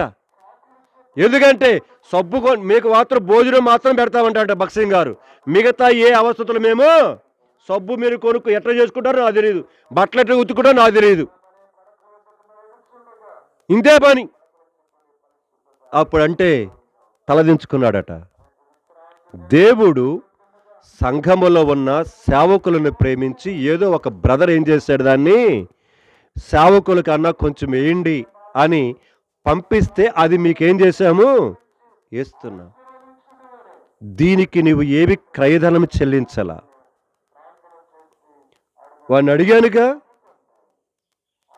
నోరు మూసుకొని వెళ్ళండి అని చెప్పాడట. ఇది ఒక చిన్న సంఘటనే. మనమైతే ఏం చెప్పండి, వాడు ఎప్పుడెప్పుడు వస్తాడో వాడికి ఆ సొగం ముక్క కూడా వేయకుండానో చూద్దాం. అర్థమైందా? వాడు ఎప్పుడెప్పుడు వస్తాడో సొగం ముక్క కూడా వేయకుండా వాడికి ఏం చేస్తాంటాము. నేను అందుకనే చెప్పి వచ్చినప్పుడు చూసా, ఏంది పేర్లు రాసుకుంటున్నారు, ఇల్లు ఇంత ఇచ్చారని మైకులో చదువుతున్నారు అనుకున్నాను నేను. తర్వాత ఒక అక్క పోతా అంటుంది, మన పెళ్ళికి వాళ్ళు ఎంత ఇచ్చారు ఏందంట, చదివింపు వాళ్ళు 100 రూపాయలు ఇస్తే వీళ్ళు ఏం చేయాలి, ఏ 200 ఇస్తే కొంపై మునిగిందా, కొంపై మునిగిందా, లెక్కలు పెట్టుకొని ఇవ్వాలా? ప్రియమైన సంఘమా, జ్ఞాపకం చేసుకుందాం, దేవుని సన్నిధిలో మన విశ్వాస జీవితాలు పడపోయినాయి. అక్కడ మాట్లాడుతున్నాడు, అయ్యా బలమైన ఘనమైన నీ నామం. దేవుని యొక్క పాదాలను పట్టుకొని ఏడుస్తున్నాడండి, ఏడుస్తున్నాడు. అవును, ఆ పరిస్థితి ఏంటిది మనందరికీ తెలుసు. ఆకాన్ అనేవాడు యుద్ధానికి వెళ్ళిన తర్వాత చేయకూడని పని చేశాడు. ఆ పరిస్థితిని బట్టి యెహోషువకు ఈ స్థితి వచ్చింది, ఇజ్రాయేలు ప్రజలకు ఈ స్థితి వచ్చింది. అవును ప్రియమైన సంఘమా, నీ జీవితాన్ని బట్టి ఎంతమంది సఫర్ అవుతున్నారు, ఎన్ని సంఘాలు నష్టపోతున్నాయి, ఎన్ని కుటుంబాలు నష్టపోతున్నాయి. ఒక్క ఆకారుని బట్టి, ఆకారు భార్య, ఆకారు బిడ్డలు, ఆకారు పశువులు, ఆకారు గొర్రెలు, ఆకారు యొక్క గేదెలు మొత్తం ఏమైనాయి. ఒక్క ఆకాను చేసిన స్థితిని బట్టి, ఇక్కడ కూర్చున్న మన స్థితిని బట్టి ఎన్ని రకాలుగా నష్టపోతున్నారో ఒక్కసారి పరిశీలన చేయి. ఎంతమంది సేవకులు ఏడ్చుకోవడానికి కారణమైపోతున్నావు నువ్వు, ఎంతమంది కుటుంబస్తులు ఏడ్చుకోవడానికి కారణమైపోతున్నావు, ఎంతమంది భార్యలు భర్తలు ఏడవడానికి కారణమైపోతున్నారు, ఎంతమంది భార్యలు ఏడవడానికి భర్తలు కారణమైపోతున్నారు, ఎంతమంది తల్లిదండ్రులు ఏడవడానికి పిల్లలు కారణమైపోతున్నారు, ఎంతమంది బజారాళ్ళు ఏడవడానికి కారణమైపోతున్నారు, ఎంతమంది ప్రజలు. వాళ్ళందరూ ఏడుస్తుంటే నీకు సంతోషమా? ఏంటి నీ స్థితి? కాబట్టి యెహోషువ యొక్క స్థితిని చూసి, యెహోషువనే కాదు ఇజ్రాయేలు ప్రజల మొత్తాన్ని కూడా ఏం చేయాలనుకున్నాడు దేవుడు, అట్టి స్థితి నుంచి బయటకు తీసుకురావాలని కోరుకొని దేవుడే మాట్లాడటం ప్రారంభించాడు. ఈ రాత్రి ప్రేమైన సంఘమా, ప్రేమైన కుటుంబమా, ప్రేమైన సహోదరి సహోదరుడా, నీ యొక్క ఏ స్థితి అనేకులు నష్టపోవటానికి కారణమైపోతుందో జాగ్రత్త చూసుకొని, పరిశీలన చేసుకొని, సరిచేసుకొని బయటకు వస్తే మంచిది. లేకపోతే ఆ కానులాగా మన జీవితాలు కూడా ఏమైపోతాయి? పతనమై. ఇది మొదటి పరిస్థితి. రెండవది, అన్నో ఎప్పుడు ముగిస్తావంటారేమో. నేను ముగిస్తున్నా, టైం దగ్గర పెట్టుకున్నాను. ఇంకొక 10 నిమిషాలు, 9:30 కల్లా క్లోజ్ చేస్తాను. రండి రెండో భాగం. హ్మ్. 23 అధ్యాయం అపోస్తలుల కార్యము గ్రంథం 23 అధ్యాయం 12 వచనం. 23:12 నుంచి చదవండి.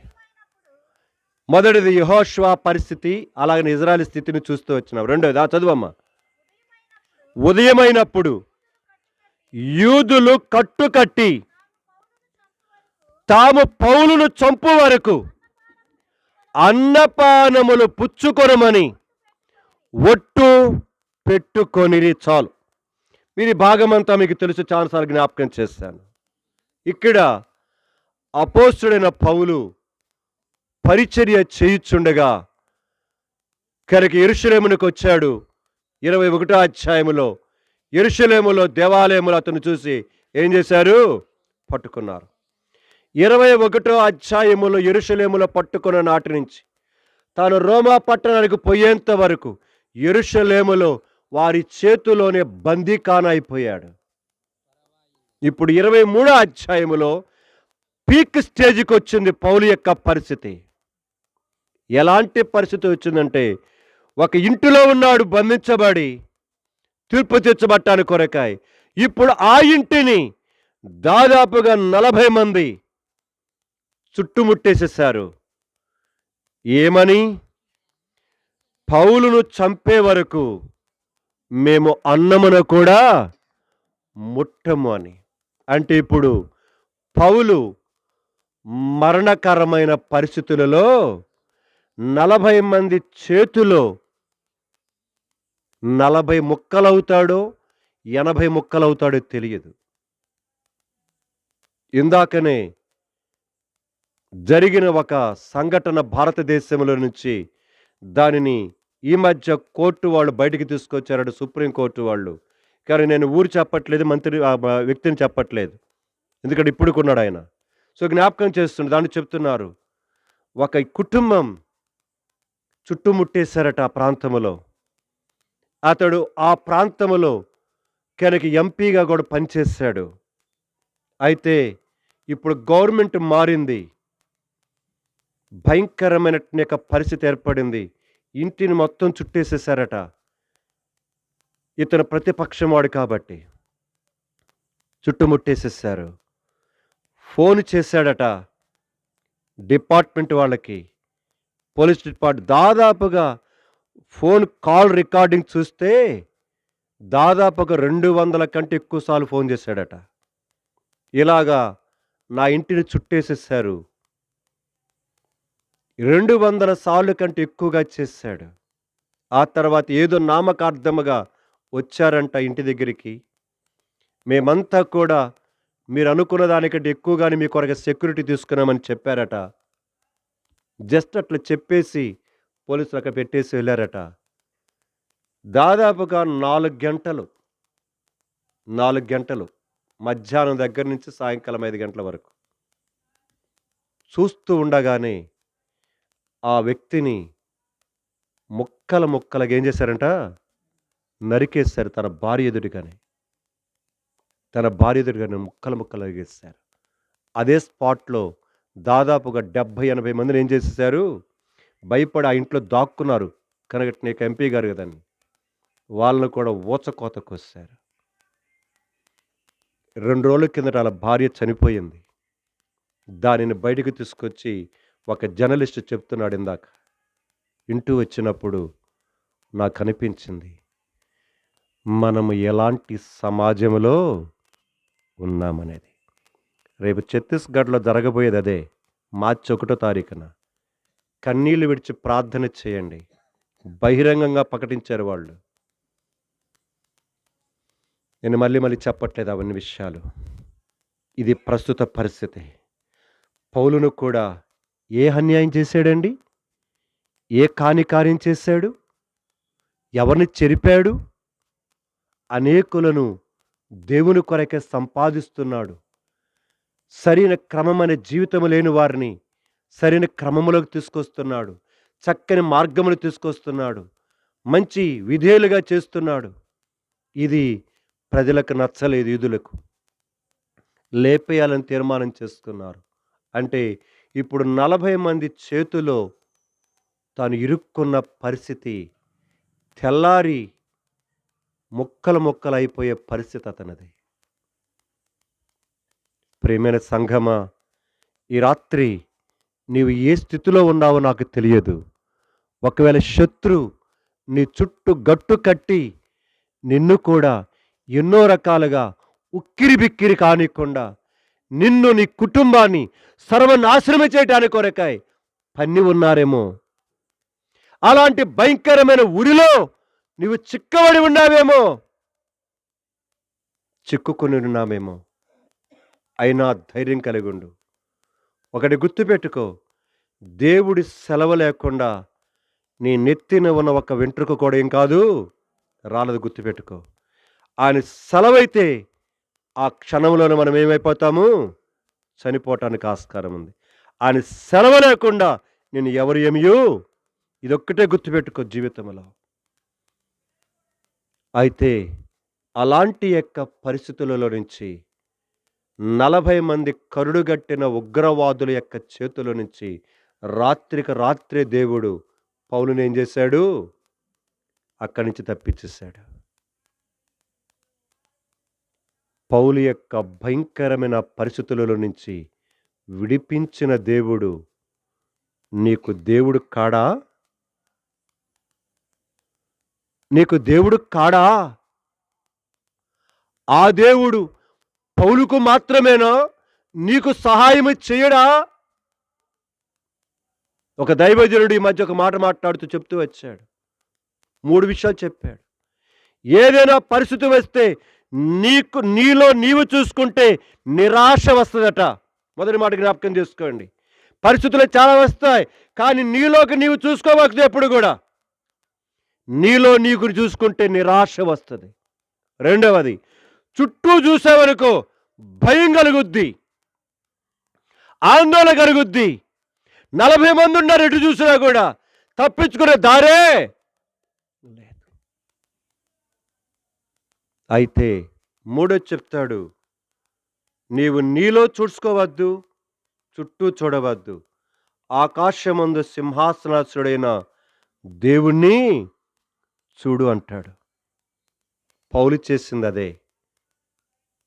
కానీ మనకొచ్చిన స్థితిని బట్టి మనలో మనము చూసుకుంటూ, మన రోగాన్ని చూసుకుంటూ, మన ఇబ్బందిని చూసుకుంటూ, మన కష్టాన్ని చూసుకుంటూ, మన నిందను చూసుకుంటూ పదే పదే పదే పదే కుమిలిపోతుంటాం.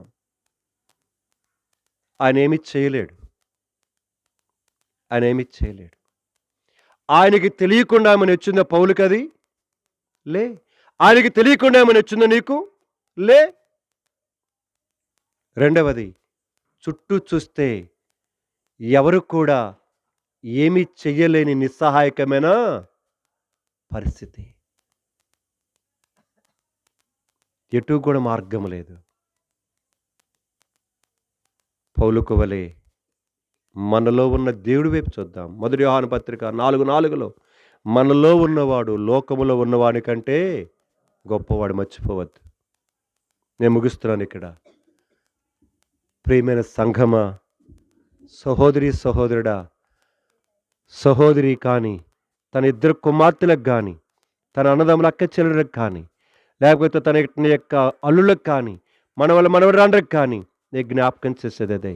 నువ్వు ఏ స్థితిలో పడి ఉన్నా నీ ఉన్న స్థితిలో నుంచి బయటికి తీసుకురావటానికి కొరకాయ ఆ 38 సంవత్సరాల వయసు యొక్క రోగముతో ఉన్న అతడి యొద్దకు వెళ్ళిన దేవుడు ఈ రాత్రి నీ యొద్దకు దేవుడు వచ్చాడు. నీవు పాపములో పడి ఉన్న స్థితిలో ఉన్నావా? అపవిత్రతలో పడి ఉన్న స్థితిలో ఉన్నావా? కాని కార్యాలు చేసిన స్థితిలో పడి ఉన్నావా? నాకైతే తెలియదు. నీ భర్తకు తెలియకపోవచ్చు, నీ భార్యకు తెలియకపోవచ్చు, నిన్ను కన్న అమ్మ నాన్నకి తెలియకపోవచ్చు. నీ అన్నదమ్ముల అక్కచెరి తెలియకపోవచ్చు. కానీ నీవు ఏ స్థితిలో ఉన్నావో నీ దేవుడికి బాగా.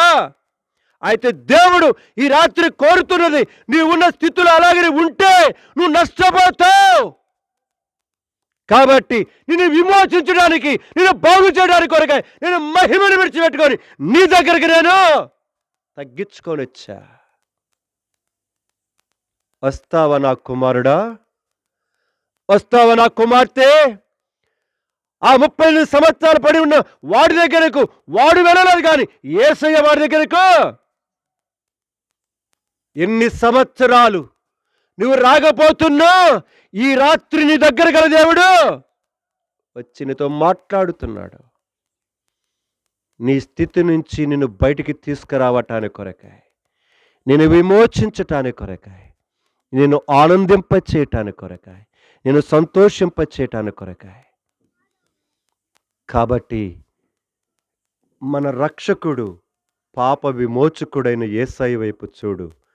పాపములు క్షమిస్తాడు, నీ స్థితి నుంచి విమోచిస్తాడు, రక్షించి పరలోక రాజ్యంలో చేరుస్తాడు. లేదా నా ఇష్టం, నా స్థితి ఎలాగ బయటికి రావాలో నాకు తెలుసు అనుకుని పోతావా? నీ ఇష్టం. దేవుడు ఎప్పుడు నిన్ను మెడబెట్టి మాత్రం బలవంతము, నీ అంగీకారం లేకుండా నీ చెయ్యి కూడా ఆయన పట్టుకోలేడు. నీవు అనుమతిస్తేనే. నాకిష్టమే శుద్ధుడు కమ్మని 8వ అధ్యాయం మత్తయి సువార్తలో కుష్ఠవ్యాధితోటి అతనిని ముట్టేం చేశాడు? బాగు చేశాడు. ఈ రాత్రి నువ్విష్టపడితేనే. రెండు మోకాల మీదకి వద్దాం. నువ్వు ఏ స్థితిలో ఉన్నావో నాకు తెలియదు. రక్షణ మారు మనసు లేని స్థితిలో ఇంకా పాపములోనే ఉన్నావా? రక్షించబడి పడిపోయిన, జారిపోయిన, వెలికంజిన పరిస్థితులలో ఉన్నావా? ఏదైనా పర్వాలేదు, ఆయనకు అసాధ్యమైంది ఏదీ లేదు. దేవుని పాదాల దగ్గరికి రా. ఆయన నీ దగ్గరకు వచ్చాడు, నీతో మాట్లాడుతున్నాడు. నీ కొరకే, నా కొరకే. తండ్రి, వీరు ఏమి చేయుచున్నారు, వీరు ఎరుగరు కనుక వీరిని క్షమించమని ప్రార్థన చేసి అరిచి కేకలు పెట్టి ప్రాణం పెట్టింది నీ కొరకే, నా కొరకే. ఆ కలువరి శిలువలో బలి అయిపోయింది. స్వరూపమైన సొగసం లేకుండా చిత్రవద చేయబడింది మన కొరకే. చిన్న ప్రార్థన చేస్తావా తమ్ముడు? ఓ చెల్లెమ్మ, ఓ అక్క, ఓ అన్న. 38 సంవత్సరాలు వాడు. నీకు ఎన్ని సంవత్సరాలు నాకు తెలియదు. వాడికి రోగం వచ్చి అన్ని సంవత్సరాలు. నీ జీవితంలో ఎన్నిసార్లు నీ దగ్గరకల్లా వస్తున్నాడు. ఇప్పుడు కాదులే పోని తృణీకరిస్తున్నావా? ఇది చివరి ఛాన్స్ అవ్వచ్చేమో, నీకు చివరి అవకాశమేమో. హృదయాన్ని ఇస్తావా దేవుడికి? నా కుమారుడా, నా కుమార్తె, నీ హృదయాన్ని నాకి, నేను బాగు చేసుకుంటా. నీ స్థితిని మార్చివేస్తా. నువ్వు ఊహించిన దానికంటే, అడిగిన దానికంటే, ఆలోచించి అనుకున్న దానికంటే ఆశ్చర్యకరంగా చేస్తా నేను. మీ అమ్మా నాన్నకి చేత కాదు, అది నీ బంధువుల చేత కాదు, కానీ నాకు చేత. ఎందుకంటే సృష్టి నా చేతిలో ఉంది. నా చేతిలో పెట్టుకుంటావా? ప్రాధేయపడి అడుగుతున్నాడు. లోబడతానంటే క్షమించడానికి సిద్ధం. 86:5 కీర్తన ప్రకారముగా క్షమించుటకు సిద్ధమైన మనసు కలవాడాయన. ఈ రాత్రి క్షమించడానికి సిద్ధం. రెండవది, రక్షించబడి బాప్తిస్మలో పాలు పొంది ప్రభు బలలో పాలు పొందుతూ ఎక్కడ తప్పిపోయావు, ఎక్కడ జారిపోయావు, ఈరోజు నీ ఈ స్థితికి కారణం ఏంటిది? దేవుడు కాదు సుమా, నీవే. ఇజ్రాయెల్ ప్రజలు ఓడిపోవటానికి యెహోషువ కాదు కారణం, ఆకాను. ఏది ఉంచుకోకూడదు అది ఉంచుకున్నాడు. నీ ఇంట్లో ఏమున్నది, నీ ఒంట్లో ఏమున్నది, నీ హృదయంలో ఏమున్నది నీకు తెలియదు అని అడుగుతున్నాను. ఏం బాగుపడతావు? ఏం ఉద్ధరిస్తాడు దేవుడు నిన్ను?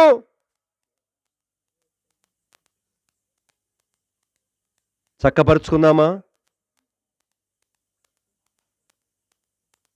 నీ స్థితిని బాగు చేయడానికి ఇష్టపడుతున్నాడు. నువ్వు కలిగి ఉన్న స్థితిని బట్టి ఏం బావుకున్నావు చెప్పు, ఏం ఆనందిస్తున్నావు చెప్పు, ఏదో ఉద్ధరిద్దాం అనుకున్నావు, కానీ నీ జీవితం ఇంకా ఇంకా పతనమైపోతుందే కానీ పైకి రావట్లేదే. నీకు అర్థం కావట్లేదా? నీకు బోధపట్లేదా? ఎంతకాలం అక్కడే ఉంటావు? నీ చేపట్టుకొని పైకి లేపటానికి మరలా క్రీస్తునే బండ మీద నిలబెట్టి నేను నడిపించడానికి సిద్ధంగా ఉన్నాడు ఆయన, నువ్వు ఇష్టపడితే.